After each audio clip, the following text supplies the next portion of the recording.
Ili usipitwe na matukio mbalimbali na uwe wa kwanza kutazama video zetu, tafadhali bonyeza neno subscribe hapo chini ya video hii, kisha bonyeza alama ya kengele itakayotokea. Asante. Anko T amezua gumzo kubwa sana siku ya leo kwenye mitandao ya kijamii baada tu ya kuzungumza kuhusiana na maisha yake kwa ujumla, lakini pia kuzungumza nini sababu ambayo imepelekea mpaka yeye kuwa hivi. Namna ambavyo tunamuona Anko T, namna ambavyo anavaa, namna ambavyo anajiweka, namna ambavyo anatembea, unaweza kusema ni mtoto wa kike lakini ni mtoto wa kiume. Sasa kuna mambo mengi sana ambayo yamekuwa yakijadiliwa mitandaoni, lakini pia amekuwa ni kijana ambaye anapokea matusi mengi sana mitandaoni, wengine wakiwa wanamuita sio riziki. Matusi yamekuwa ni mengi sana mitandaoni, jambo ambalo linapelekea Anko T kama vile kuumia, lakini pia sio kawaida.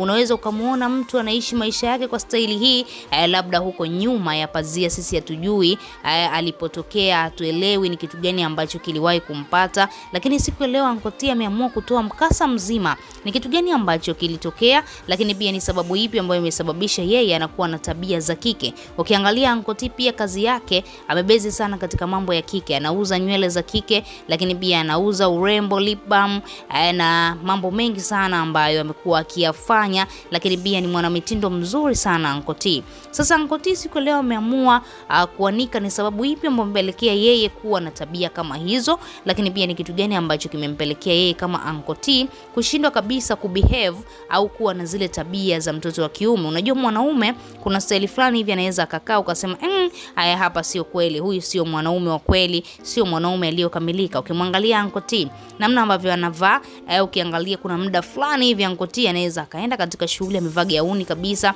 na kwake ikawa kawaida, lakini kwa watu wengine wakaichukulia tofauti. Sasa ni nini sababu ambayo inapelekea Anko T au anavaa mavazi kama haya, lakini pia nini sababu ambayo inapelekea Anko T anaendelea kuwa na tabia za kike kama hivi? Anko T siku leo ameamua kufunguka mazito na kudai kwamba kwanza kabisa kitu ambacho kinamuumiza ni kuona kwenye mitandao ya kijamii amekuwa akitupiwa maneno mengi sana, lakini pia amekuwa akizungumzwa vibaya. Anko T anakuambia mara nyingi sana akiwa anaposti basi katika comment kwa asilimia kubwa sana watu ambao wana comment ni watu ambao wana comment negative, ni watu ambao wanamtukana, ni watu ambao hawatamani kabisa kumuona Anko T anaishi maisha yake. Sasa Anko T anakuambia maisha ambayo ameamua kuyaishi sio kwamba anapenda kuyaishi hayo maisha, yamemlazimu kuyaishi.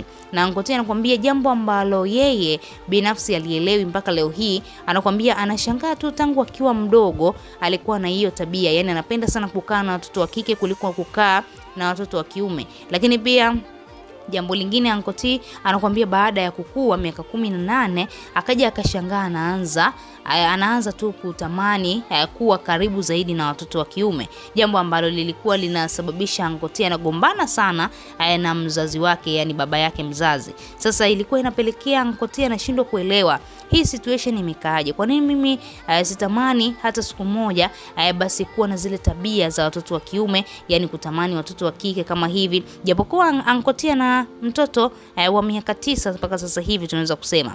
Sasa ukimwangalia yule mtoto wake ni mtoto wa kiume, hajawahi kumposti mitandaoni. Kuna siku moja tu aliwahi kumuonesha mara moja, akaacha kwa lisali moja, alafu baadaye ile picha akaweza kuifuta katika ukurasa wa Snapchat, akiwa anaonesha wazi apendi sana mtoto wake aweze kuijua mitandao. Lakini Anko T anakuambia ni hali tu ambayo ipo ndani yake, sio kwamba anaweza kaizuia, ni swala ambalo hawezi kulizuia, ni swala ambalo lipo ndani yake, anashindwa kabisa kulizuia. Ni jambo ambalo analo tangu mdogo, anapenda sana namna ambavyo watoto wa kike wanafanya, namna ambavyo wana behave, namna ambavyo wanaenda, yani yeye anapenda ile miondoko ya kike na wala sio kupenda miondoko ya mtoto wa kiume. Na ndio maana mpaka leo hii Anko T anakuambia aliamua kuchagua kazi ambayo inabezi sana kwa watoto wa kike, kwa sababu anajua watoto wa kike wanapenda nini, kwa sababu tangu mdogo alikuwa anapenda sana kukaa na watoto wa kike, na alipokuwa akawa anashangaa mimi mbona sina hata ile kusema natamani labda kuwa na mpenzi wa kike, mambo kama hayo. Hatujajua huyo mtu ambaye amezaa na Anko T kuaje wakashawishianaje,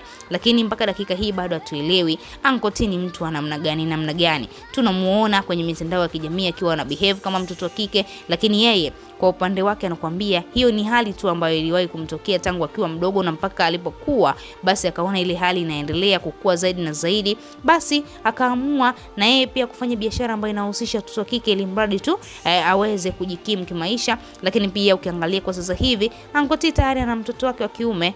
Hatuwezi kusema Anko T sio riziki, kwa sababu tayari ameweza kuiwakilisha vyema ile utambulisho wa kiume, ameweza kupata mtoto, tena mtoto huyo ni wa kiume. Hivyo basi hauwezi kumweka Anko T katika kundi la watu ambao sio riziki, yani watu ambao wana zile silika za kike moja kwa moja. Tunaweza kumweka pia katika upande wa watoto wa kiume, kwa sababu yeye anakuambia ni hali tu ambayo ilikuwa inamtokea na mpaka sasa hivi haelewi hiyo hali ili kuwaje. Tuachie maoni yako, lakini pia usisahau kusubscribe.